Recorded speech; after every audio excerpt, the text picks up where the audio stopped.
সাম্প্রদায়িক সম্প্রীতি নষ্ট করে জুলাই বিপ্লব ব্যর্থ করার ষড়যন্ত্র চলছে বললেন মির্জা ফখরুল। সবাইকে সতর্ক থাকার আহ্বান। চট্টগ্রামে আইনজীবী সাইফুল হত্যায় জড়িতদের ছাড় নয় বললেন ধর্ম উপদেষ্টা। ইসকন নিষিদ্ধে শাপলা চত্বরে সমাবেশের হুঁশিয়ারি হেফাজতের। এবং বাংলাদেশ নিয়ে ভারতের অযাচিত উদ্বেগ, নিন্দনীয় মন্তব্য আইন উপদেষ্টার। সংখ্যালঘুদের নিরাপত্তা নিশ্চিতের আহ্বান ভারতের।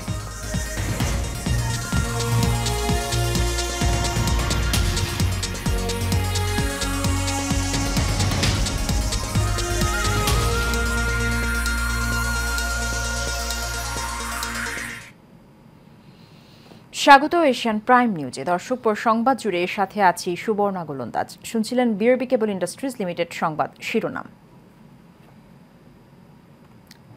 সীমান্তের ওপার থেকে ধারাবাহিকভাবে ষড়যন্ত্র হচ্ছে বলে মন্তব্য করেছেন বিএনপির মহাসচিব মির্জা ফখরুল ইসলাম আলমগীর। গণজাগরণের মাধ্যমে যেই বিজয় অর্জন হয়েছে তা যেন বৃথা না যায়, তাই যে কোনো ধরনের হঠকারী সিদ্ধান্তের বিরুদ্ধে সবাইকে সজাগ থাকার পরামর্শ দেন তিনি। মেহরাব সুমনের রিপোর্টে দেখুন বিস্তারিত।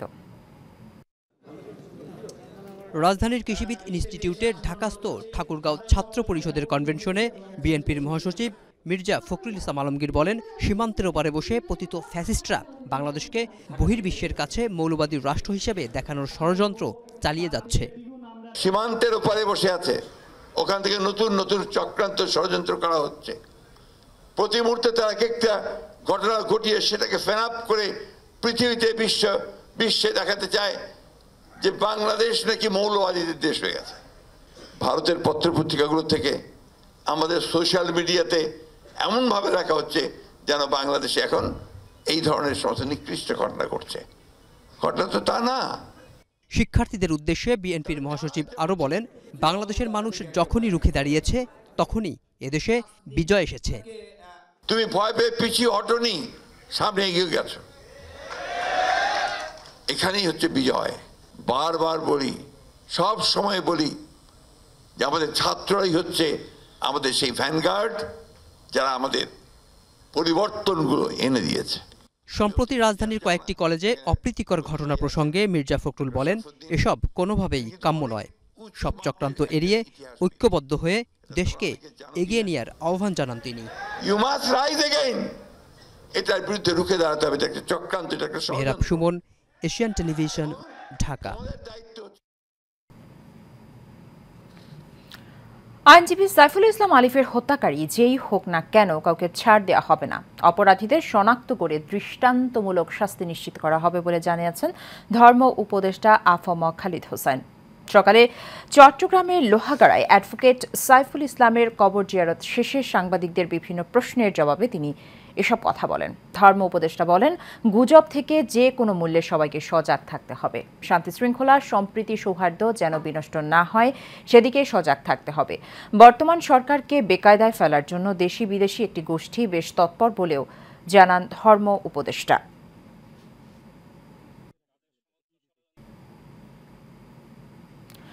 চট্টগ্রামে আইনজীবী সাইফুল হত্যাকাণ্ডে জড়িতদের কঠোর শাস্তি ও ইসকন নিষেধের দাবি জানিয়েছে হেফাজতে ইসলাম বাংলাদেশ। জুম্মার নামাজের পর বাইতুল মোকাররমের উত্তর গেটে বিক্ষোভ সমাবেশ থেকে এই দাবি জানান তারা। এ সময় বক্তারা ইসকন নিষিদ্ধের প্রয়োজনে আবারও শাপলা চত্বরে সমাবেশের হুঁশিয়ারি দেন। বিস্তারিত ওয়ালিদ সিদ্দিকের রিপোর্টে। ইসকন নিষিদ্ধ ও চট্টগ্রামে আইনজীবী হত্যার বিচারের দাবিতে এই বিক্ষোভ সমাবেশের আয়োজন করে হেফাজতে ইসলাম। ইসকন স্বৈরাচারের দোসর, তাদের নিষিদ্ধ করতে প্রয়োজনে আবারও শাপলা চত্বরে সমাবেশ করার হুঁশিয়ারি দিয়ে হেফাজত নেতারা বলেন, ইসকনের আড়ালে কেউ সাম্প্রদায়িক সম্প্রীতি নষ্ট করার চেষ্টা করলে কড়া জবাব দেয়া হবে। ঢাকা মহানগরী কর্তৃক আয়োজিত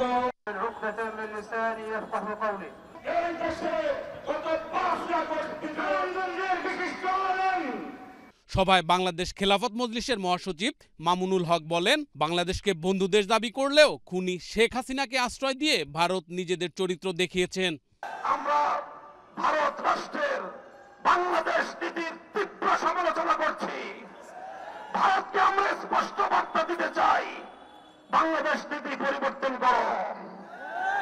তোমরা বাংলাদেশ নীতি পরিবর্তন করো, অন্যথায় বাংলা 20 কোটি মানুষ তোমাদের বিরুদ্ধে রাজপথে নামবে। বাংলাদেশ থেকে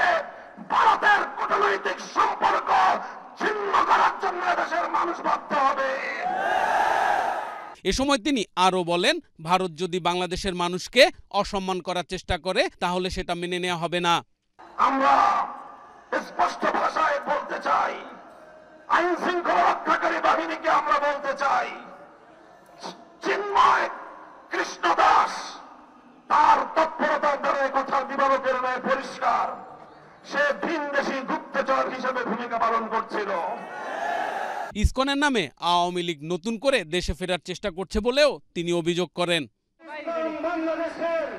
ওয়ালিদ সিদ্দিকী, এশিয়ান টেলিভিশন। আইন উপদেষ্টা অধ্যাপক আসিফ নজরুল বলেছেন, ভারতের নিজের মাটিতে সংখ্যালঘু মুসলিম সম্প্রদায়ের মানুষের উপরে অসংখ্য নির্মমতার ঘটনা ঘটে চলেছে। সেটা নিয়ে তাদের সংকোচ বা অনুশোচনা নেই। বাংলাদেশের পরিস্থিতিতে ভারত অযাচিত উদ্বেগ প্রকাশ করেছে। ভারতের এই দ্বিচারিতা নিন্দনীয় ও আপত্তিকর বলেও মন্তব্য করেন তিনি। আজ নিজের ফেসবুক পেজে এক পোস্টে তিনি এমন মন্তব্য করেছেন। ভয়েস অব আমেরিকার বাংলার জরিপে উদ্ধৃতি দিয়ে আইন উপদেষ্টা বলেন, বাংলাদেশের অধিকাংশ মানুষ মনে করেছে অন্তর্বর্তী সরকার দেশের সংখ্যালঘু জনগোষ্ঠীকে বিগত আওয়ামী লীগ সরকারের চেয়ে বেশি নিরাপত্তা দিতে পারছে। চট্টগ্রামে আইনজীবী সাইফুল ইসলামকে নির্মম ও উস্কানিমূলকভাবে হত্যার পরও বাংলাদেশের মুসলমানরা অসীম সংযম ও ধৈর্যের পরিচয় দিয়েছে বলেও মন্তব্য করেন আইন উপদেষ্টা।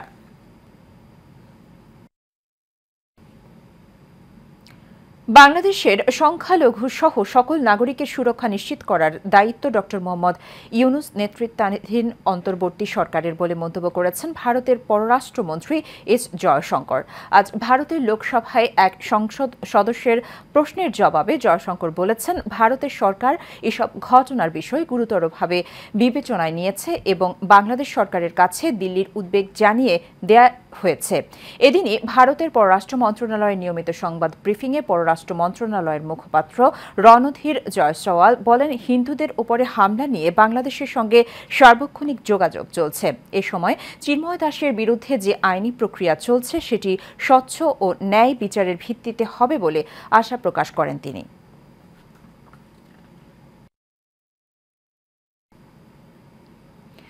ভারতের পশ্চিমবঙ্গের রাজধানী কলকাতার বাংলাদেশের ডেপুটি হাই কমিশনের বাইরে বঙ্গীয় হিন্দু জাগরণ নামে একটি সংগঠনের সহিংস বিক্ষোভের তীব্র নিন্দা জানিয়েছে ঢাকা। এতে বলা হয়, বিক্ষোভকারীরা পুলিশ ব্যারিকেড ভেঙে বাংলাদেশের ডেপুটি হাই কমিশনের সীমানায় পৌঁছায়।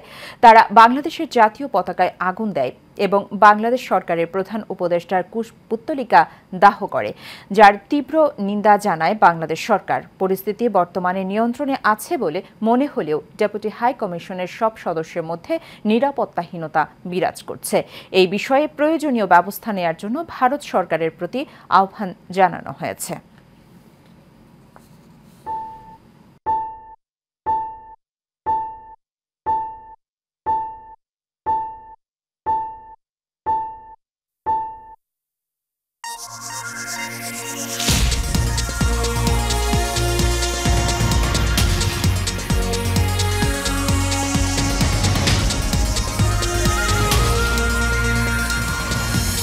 সাম্প্রদায়িক সম্প্রীতি নষ্ট করে জুলাই বিপ্লব ব্যর্থ করার ষড়যন্ত্র চলছে বললেন মির্জা ফখরুল। সবাইকে সতর্ক থাকার আহ্বান। চট্টগ্রামে আইনজীবী সাইফুল হত্যায় জড়িতদের ছাড় নয় বললেন ধর্ম উপদেষ্টা। ইসকন নিষিদ্ধে শাপলা চত্বরে সমাবেশের হুঁশিয়ারি হেফাজতের। এবং বাংলাদেশ নিয়ে ভারতের অযাচিত উদ্বেগ নিন্দনীয় মন্তব্য আইন উপদেষ্টার। সংখ্যালঘুদের নিরাপত্তা নিশ্চিতের আহ্বান ভারতের।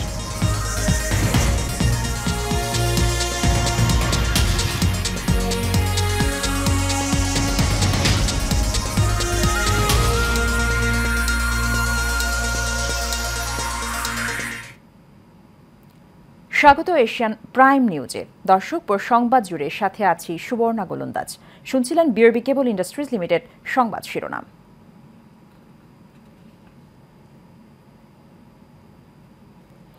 মানুষের টাকা লুট করে শেখ মুজিবুর রহমানের মূর্তি বানাতে ফ্যাসিস্ট সরকার 400 কোটি টাকা খরচ করেছে বলে অভিযোগ করেছেন বিএনপি চেয়ারপারসনের উপদেষ্টা জয়নুল আবেদিন ফারুক। বিকেলে জাতীয় প্রেস ক্লাবে শহীদ জিয়ার 19 দফা বাস্তবায়ন পরিষদের উদ্যোগে আলোচনা সভায় এই দাবি করেন তিনি। জয়নুল আবেদিন ফারুক বলেন, শেখ হাসিনা ছিলেন অহংকারী শাসক। স্বেচ্ছাচারী সিদ্ধান্তের কারণে দেশের নিত্য প্রয়োজনীয় জিনিসপত্রের দাম লাগামহীন বৃদ্ধি পেয়েছে। তিনি নিজেকে নিয়ে ও তার পরিবার নিয়ে বেশি ভেবেছেন, দেশের কথা চিন্তা করেননি। তাই আজ তার এই করুণ পরিণতি হয়েছে বলেও মন্তব্য করেন জয়নুল আবেদিন ফারী।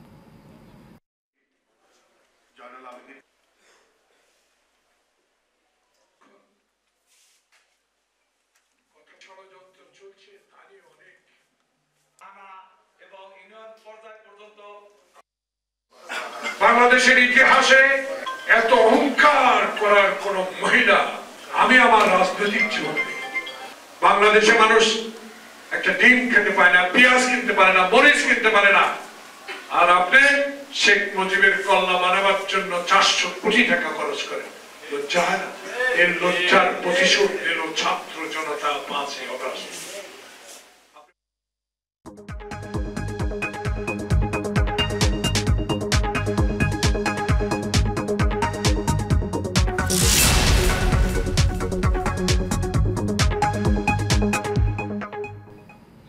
এক্সিম ব্যাংক বাণিজ্য সংবাদ। রাজধানীর বাজারগুলোতে আসতে শুরু করেছে শীতের সবজি। গত সপ্তাহের তুলনায় দু একটি সবজির দাম বাড়লেও অধিকাংশের দামই অপরিবর্তিত রয়েছে। তবে কমেছে কাঁচামরিচ এবং নতুন আলুর দাম, তবে বাড়ছে সয়াবিন তেল এবং পুরাতন আলুর দাম। বিক্রেতারা বলছেন বাজারে কোনো কিছুরই সংকট নেই, তবে দাম বাড়াতে ডিলাররা কৃত্রিম সংকট তৈরি করেছেন। কাউসার আহমেদের রিপোর্টে বিস্তারিত। বাজারে পুরোদমে আসতে শুরু করেছে শীতের সবজি, ফলে কিছু সবজির দাম কমতে শুরু করেছে। তবে এখনো নাগালের বাইরে রয়েছে অনেক পণ্য। পাকিস্তান থেকে মনে পেঁয়াজ ছিল, এই জন্য একটু কমাই দিয়েছিল, এখন মাল আসা মানে অফ রাখছে, এই জন্য আবার বাড়াই দিয়েছে। সবজির বাজার কিছুটা কমে আছে। ফুলকপি, লাউ, পাতাকপি এগুলা 50 হইতে 60 এর ভিতরে আছে। আর আপনার টমেটোর কেজি দাম কমে নাই, টমেটো 160 টাকা কেজি, শসা 80 টাকা কেজি, বেগুন 80 টাকা কেজি, এগুলো আপনার দাম কমে নাই। তবে বাড়তে শুরু করেছে আলু পেঁয়াজের দাম। কৃত্রিম সংকট তৈরি হয়েছে সয়াবিন তেলের বাজারেও। বাজার নিয়ন্ত্রণে চাল, খেজুর, তেল, চিনি, পেঁয়াজ, আলু ও ডিম আমদানিতে শুল্ক ছাড় দিয়েছে অন্তর্বর্তী সরকার। কিন্তু ডিমের দাম কমলেও বাকি 6 পণ্যের দাম কমেনি আশানুরূপভাবে। আগে মনে করেন একটা গ্যালেনে প্রায় 20 থেকে 25 টাকা লাভ দিচ্ছে, এখন মাত্র 60 টাকা লাভ দেয় 1 গ্যালেন তেলে 5 লিটার। তো আমরা তেল চাইতেছি, তেল দিতেছে না। আর খোলা তেলের দাম বাড়ার কারণে বোতলজাত একটু বন্ধ। 100% সিন্ডিকেট। আমাদের দেশে যে 5 তারিখের পর থেকে প্রত্যেকটা বড় বড় ব্যবসায়ী যার যার মতো করে সিন্ডিকেট করে ব্যবসা করতেছে। যেমন তেল, আপনি এখন আমাকে 5 লাখ টাকা দেন, আমি আপনাকে 5 লাখ টাকা তেল আপনার দোকানে পৌঁছাই দিব। বলবে কি আমি দিচ্ছি, কইও না, স্লিপ দিবে না। ওদের প্রত্যেকটা গোডাউনে প্রচুর পরিমাণ তেল, তেলের কোনো অভাব নাই। তবে কিছুটা স্বাভাবিক হতে শুরু করেছে মাছের দাম।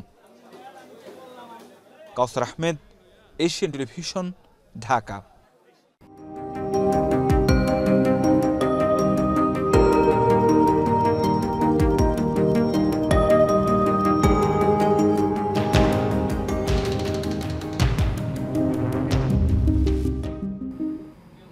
রূপচর্চায় কসমেটিক্সের ব্যবহার দিন দিন বেড়েই চলছে, কিন্তু বেশিরভাগ কসমেটিক্সের লুকিয়ে রয়েছে ক্যান্সারের মতো ভয়াবহ মরণব্যাধি। একটু সচেতন হলেই শরীর ও মুখের সৌন্দর্য বজায় রাখা সম্ভব। রফিকুল ইসলাম রলের রিপোর্টে বিস্তারিত। বাংলাদেশে ধনী গরিব সবাই এখন সুন্দর হওয়ার জন্য রূপচর্চার পিছনে দৌড়াচ্ছেন। কে কার থেকে কত সুন্দর হতে পারে সেই প্রতিযোগিতায় নেমেছে সবাই। এতদিন ছিল ফেয়ার অ্যান্ড লাভলি, এখন আসছে ফেয়ার অ্যান্ড হ্যান্ডসাম, যে আপনি কত হ্যান্ডসাম হইতে পারেন ছেলেরা। এই ধরনের এই প্রতিযোগিতায় সবাই নেমেছে। এবং এইটা হলো কি অপ্রয়োজনীয় প্রসাধনী ব্যবহার করা ঠিক না। আমরা অনেক সময় দেখি যারা বলে ডার্মাটাইটিস মেডিকামেন্টোসা, অনেক প্রসাধনীতে স্টেরয়েড দেওয়া হয়। স্টেরয়েড ব্যবহার করলে স্কিনটা ভাল লাগে, দেখতে সুন্দর লাগে স্কিনটা, কারণ স্টেরয়েডের কারণে চামড়া পাতলা হয়, দাগগুলি চলে যায়, ভাল লাগে। এই যে প্রসাধনী, প্রতিযোগিতামূলক প্রসাধনী তৈরি হচ্ছে, মানুষ ব্যবহার করতেছে, এবং কাঁচামাল না থাকলে ব্যবসা হয় না। তাই দেখা যাচ্ছে মানুষ এখন প্রসাধনীর জন্য পাগল। যদি কোনো কসমেটিক্স দাবি করা হয় এটি ব্যবহার করলে ফর্সা হওয়া যায়, তার মানে এর মধ্যে হাইড্রোকুইনিন জাতীয় কিছু ওষুধ রয়েছে, যার পার্শ্ব প্রতিক্রিয়া ভয়াবহ। আমরা চেষ্টা করি সবাই সাদা হইতে চাই, কিন্তু সাদা হয় কিন্তু আসল সৌন্দর্য না। সৌন্দর্য হলো পরিপাটি যে থাকবে সেই কিন্তু সুন্দর হবে। তা আমরা পরিষ্কার পরিচ্ছন্ন পরিবারই থাকবো। এবং আজকাল সবাই বলে আমার পোর হয়ে গেছে, আর পোর তো মানুষের থাকবেই, পোর ছাড়া মানুষ বাঁচবে না। সেই পোর ব্যবহার করা, পোর মিনিমাইজ করার জন্য অনেক ক্রিম ব্যবহার করে। তাই আমরা ক্রিম ব্যবহারে সচেতন থাকবো, প্রসাধনী ব্যবহারে সচেতন থাকবো। প্রয়োজন ছাড়া কোনো ধরনের প্রসাধনী ব্যবহার করা ঠিক নয়, এতে লাভের চেয়ে ক্ষতি বেশি হয়। শুধুমাত্র কসমেটিক্স ব্যবহার করে সৌন্দর্য আনা যায় না। সময় মতো সুষম খাবার, সময় মতো ঘুম, সময় মতো শরীরচর্চা এবং মুখ পরিষ্কার পরিচ্ছন্ন রাখলে সৌন্দর্য বজায় থাকে।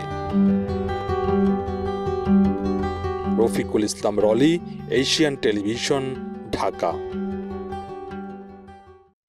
শেষ করব এশিয়ান প্রাইম নিউজ। তার আগে বিআরবি কেবল ইন্ডাস্ট্রিজ লিমিটেড সংবাদ শিরোনামগুলো জানিয়ে দেব একবার।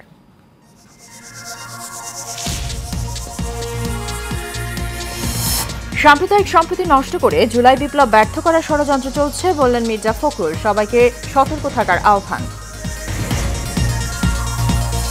চট্টগ্রামে আইনজীবী সাইফুল হত্যা জড়িতদের ছাড় নয় বলেন ধর্ম উপদেষ্টা। ইসকন নিষিদ্ধে শাপলা চত্বরে সমাবেশের হুঁশিয়ারি হেফাজতের।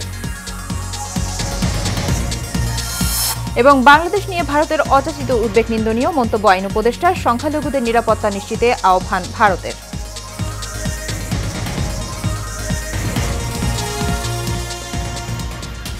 এশিয়ান প্রাইম নিউজ এ পর্যন্তই। আমাদের পরবর্তী সংবাদ দেখার আমন্ত্রণ রইল। ধন্যবাদ সাথে থাকার জন্য। আল্লাহ হাফেজ।